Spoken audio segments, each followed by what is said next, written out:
Herkese merhaba, ben Zeynep. Hobisever YouTube kanalıma hoş geldiniz. Bugün sizlere tığ işi, Afrika çiçeği kara motif yapımını anlatacağım. Gerçekten motifimiz çok gösterişli ama bir o kadar da kolay bir motif. Tüm detaylarını sizlere adım adım anlattığımda rahatlıkla yapabileceksiniz eminim. Şöyle ben iki farklı renkte çalıştım. Renkleri ters olarak kombinledim. Sizler dilediğiniz renklerle elbette yapabilirsiniz. Bir motif için toplam 1, 2, 3, 4 renk kullandım. Motifte renk sayınızı ve sıralarını değiştirerek farklı sizde kombinler rahatlıkla yapabilirsiniz. Bu motifle yatak örtüleri, bebek battaniyesi, birçok örgü örebilirsiniz arkadaşlar. Yine motiflerimi yaptıktan sonra sizler için bu motifleri nasıl eklememiz gerektiği hakkında da bir video da hazırlayacağım. Yan yana koyduğumuzda motiflerimizi nasıl ekleyeceğiz onları da anlattığımda rahatlıkla yapabilirsiniz. Yine daha önce sizlere arkadaşlar ben baştan sona anlattığım yatak örtüsü ve battaniye modellerim var. Farklı birleştirme tekniklerim var. İlmek kaydırarak, sık iğne tekniğiyle ya da tek seferde motif ekleyerek birçok motif ekleme videom var. Onları da bu videonun sonundaki oynatma listemde bulabileceksiniz. Yaptıktan sonra motiflerinizi istediğiniz türde eklemelerle siz de örtüler yapabilirsiniz. Anlatım yaparken koton bir iplik kullandım. Şöyle bakalım ipimizin kalınlığına 100 gramda 330 metre. Şöyle de göstermek istiyorum. Dilediğiniz markaların iplikleriyle ya da farklı türdeki ipliklerle de yapabilirsiniz. Ben bu tür işlerde koton iplikleri tercih ediyorum. Ve 3 milimde bir tığ kullanıyorum. Dediğim gibi videonun sonundaki oynatma listeme lütfen göz atın. Ekleme ve kenar yapma, bordür yapma gibi videolarıma da ulaşarak dilediğiniz örtüleri yapabilirsiniz. Yani kare motiflerin ekleme yöntemleri çok sınırlı. 5-6 tane yöntem var. İstediğiniz kare motifi o yöntemlerle eklersiniz. Hadi sözü fazla uzatmayalım. Şimdi bu kolay ve güzel motifimizin yapımına başlayalım. Evet, bismillah dedik, başladık. İpimizi kapattıktan sonra 5 tane zincir yapalım.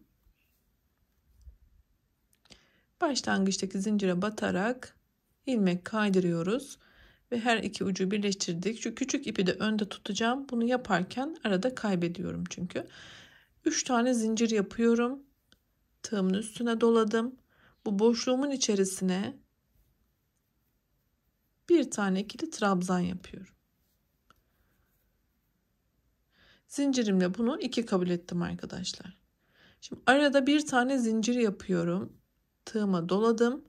Boşluğun içerisine 2 tane ikili trabzan yapıyorum.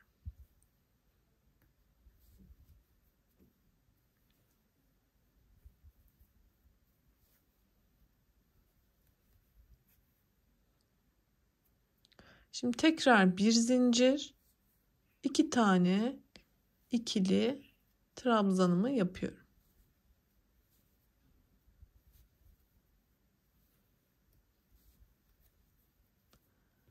Şu an 1, 2, 3 tane grup elde etmiş olduk. Bunu 8'e tamamlayacağız arkadaşlar. Yani bir zincir 2 trabzan şeklinde 8 tane grup olana kadar devam edelim. Evet, 8 tane grubumu yaptım arkadaşlar. Şöyle ben sizlere hemen şuradan da göstermek istiyorum. Belki koyu bir renk olduğu için burada tam net gözükmeyebilir ama şöyle sayalım. 1, 2, 3, 4, 5, 6, 7, 8 tane burada ortada bir trabzan grubu oluşturduk. Şimdi bunu hemen kapatalım. Bir zincir yapıyoruz. Zincire batıyorum. Başlangıçta yapmış olduğum ilmek kaydırdım. Bir zincir yaptım. Şimdi keselim. Evet, orta kısım hazır. Şimdi diğer rengimizle devam edelim. Evet, herhangi bir aradan bu iki tane trabzanların arasında yapmış olduğumuz bir zincir boşluklarını kullanarak ipimizi ekliyoruz. Bu şekilde bağladım. 3 tane zincir yapıyorum. Bunu sıkıştıralım. Bakın yine aynı boşluktayım. Buraya tığımın üstüne bir kere doladım. 2 tane ikili trabzan yapıyorum.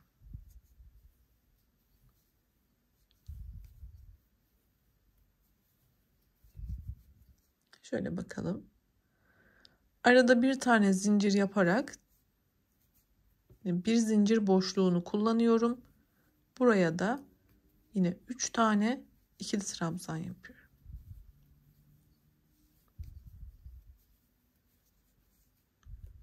Şöyle. Arada bir zincir, 3 tane ikili trabzan.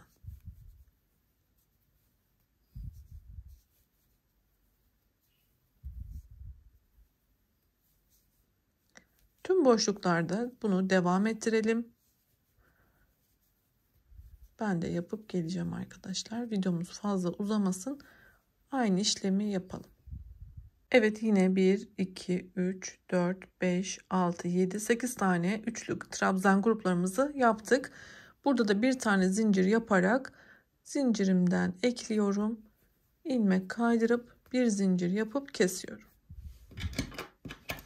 Bu motifi benden bir abonem istemişti. Onun için not almıştım ama şu an ismini inanın hatırlayamadım, bulamadım notumu da. Buradan kendisi için hem hazırlamış olayım hem selamlarımı ileteyim.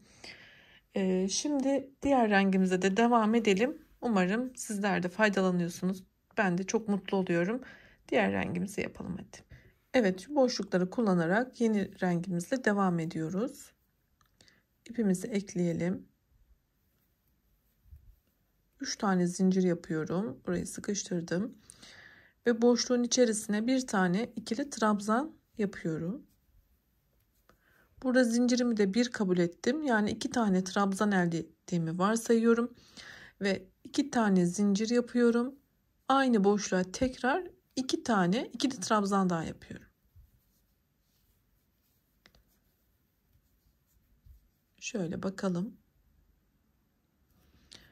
Arada herhangi bir boşluk olmaksızın diğere geçiyorum. Zincir yapmıyorum. Hiçbir şey yok. Tekrar 2 tane ikili trabzan yapıyorum. 2 zincir, 2 tane ikili trabzan.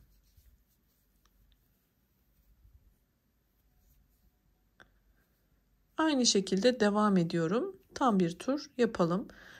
Pembe renginde 2 sıra devam edeceğimiz için sıra sonunda ipimizi kesmeden bir üst sıraya çıkacağız arkadaşlar. Ben de hemen hızlıca yapıp göstermek için tekrar geliyorum. Evet, sıra sonuna kadar devam ettim. Başlangıçtaki zincirimden ilmek kaydırarak eklememi yapıyorum. Daha sonra bir tane daha trabzan tepesinden ilmek kaydırıyorum. Ve boşluğa ilerledim. Sıramı bitirdim. Bir üst sıraya çıkarken öncelikle 3 tane zincirimi yapıyorum. Bu şekilde biraz bombeleniyor arkadaşlar. Hiç sorun olmayacaktır.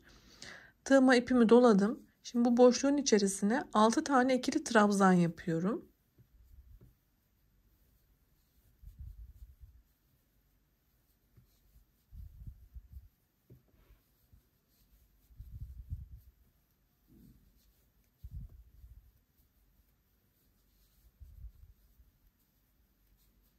Başlangıçta bir tane de zincirim olduğu için burayı 7 kabul ettim. Bakın şuradan başlayalım. 1, 2, 3, 4, 5, 6, 7 tane oldu. Şimdi yine zincir yapmaksızın tığıma ipimi doladım. Diğer boşluğuma geçiyorum. Buraya 7 tane ikili trabzan yapıyorum.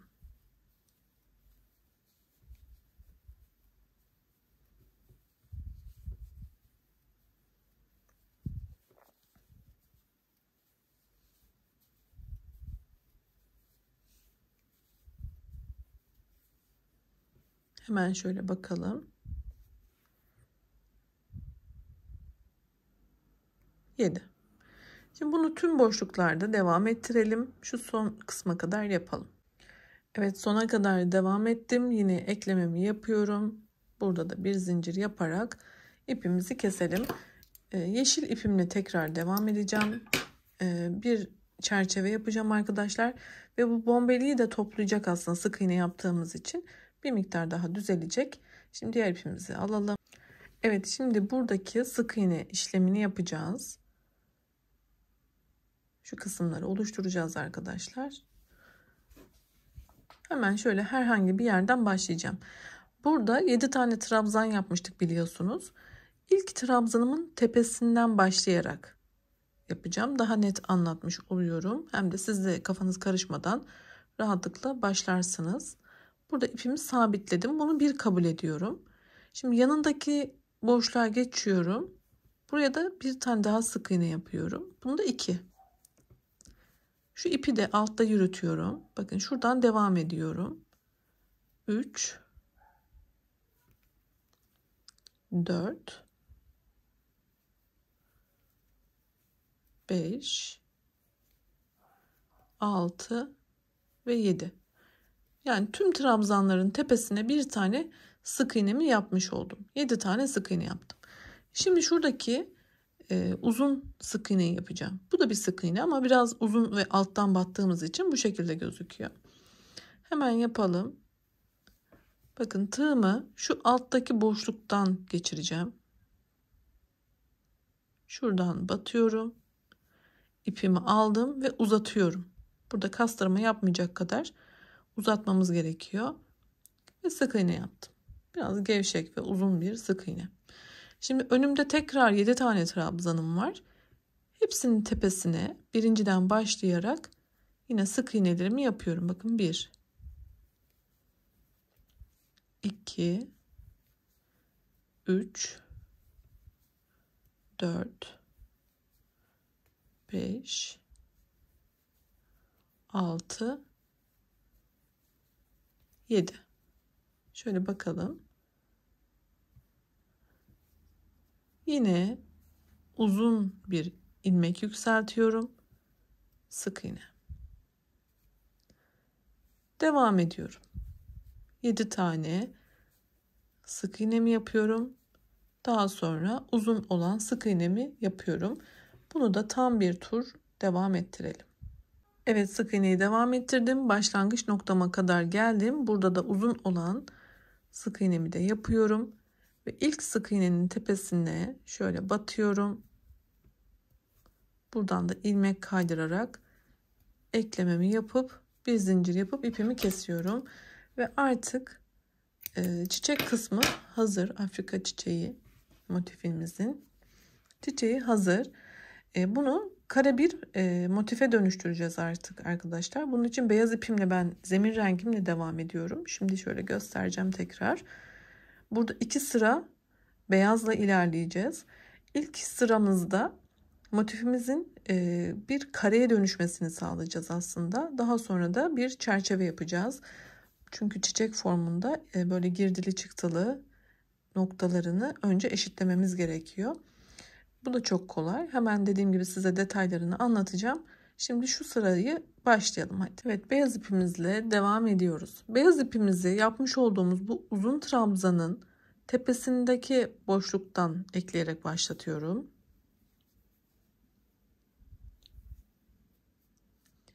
Ve 3 tane zincir yapıyorum. İpimi sıkılaştırdım. Tığıma bir kere doluyorum. Yanındaki ilk sık iğne tepesinden başlayarak buraya bir tane ikili trabzan yapıyorum. Şimdi bir ilerisine de bir tane daha ikili trabzan yapıyorum. Sıradaki sık iğne boşluğuna tığıma bir kere doladım. Batıyorum, ilmek çıkartıyorum.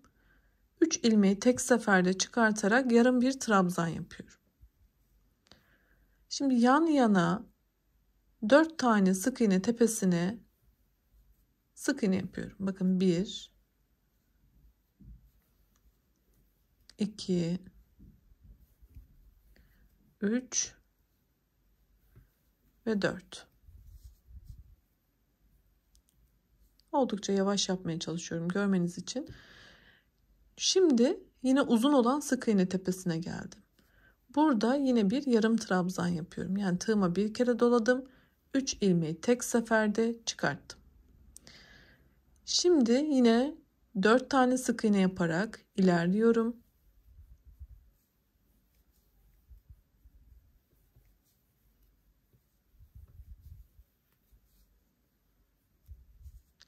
Bakın şu noktadan sonra artık tersini yapıyoruz. Yani geriye doğru nasıl ilerlediysek onu yapıyoruz. Yani 4 tane sık iğne yapacağım. Şimdi yarım trabzan, 2 tane ikili trabzan şeklinde şu noktayı bu kenarda da uyguluyorum. Ne yaptık? 4 tane sık iğnemizi yaptık. Bir tane yarım trabzanımızı yaptık. 2 tane ikili trabzanımızı yapıyoruz.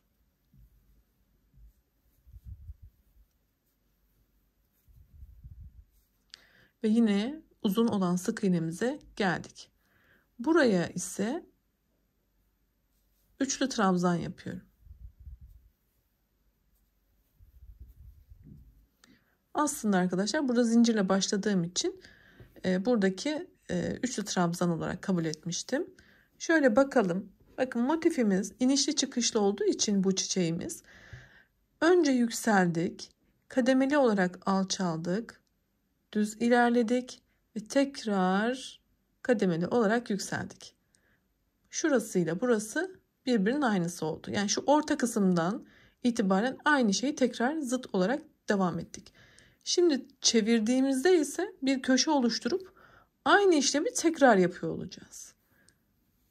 Bakın bu sıramızı aynı devam ettiriyoruz. Belki bu sırada biraz zorlanabilirsiniz ama emin olun biraz yaptıktan sonra mantığını kavrayacaksınız. Çok basit. Şimdi köşe dönüşümüzde 3 tane zincir yapıyoruz. 2 kere tığımı doladım. Aynı noktaya batıyorum. Ve bir tane üçlü trabzan yapıyorum. Bakın şurayı yaptık. Yine 2 tane ikili trabzan,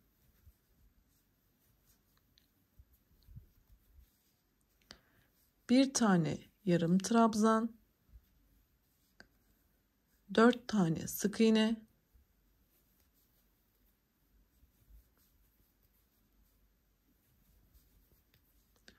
orta noktaya gelmiş oldum. Burada bir tane yarım trabzan. Bakın devam ediyorum. Pardon. Şurada 4 tane sık iğne.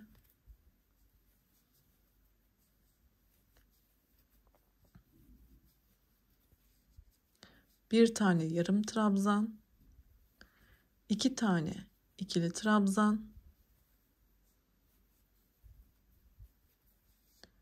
Ve yine bu uzun olan sık iğneye geldim.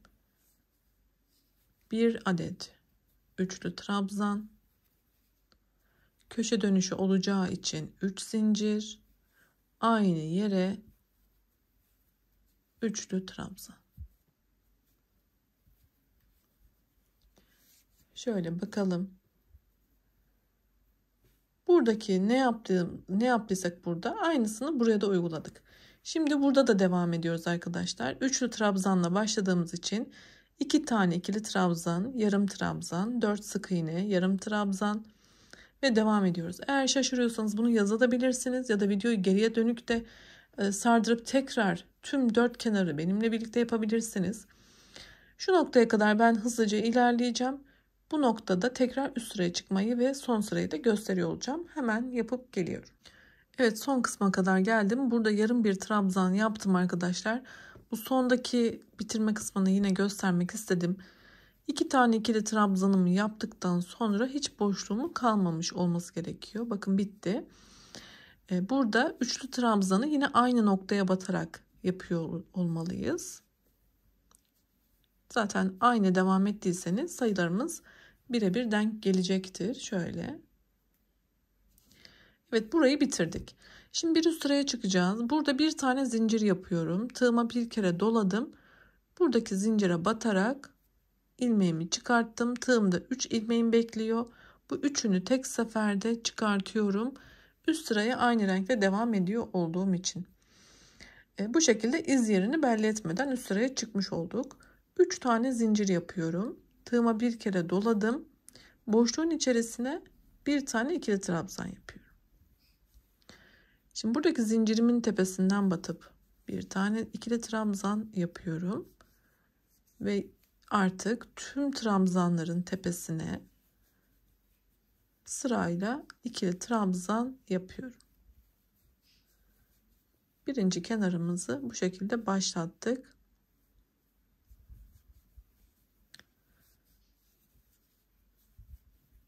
Şöyle göstereceğim. Bakın tüm trabzanların tepesinde artık trabzanımız var. Şu köşe noktasına kadar ilerleyelim. Evet, ilk kenarımı devam ettirdim. Köşe noktasına geldiğimde ise buradaki geçişi yapalım. Boşlukta 2 tane ikili trabzan yapıyoruz. Arada 3 zincir ve yine aynı boşluğun içerisine 2 tane ikili trabzan yapıyoruz. Ara geçişimiz de bu şekilde olmalı. Ve daha sonra yine diğer kenarlarda olacağı gibi tüm trabzanların tepesine birer tane ikili trabzan yaparak devam edelim.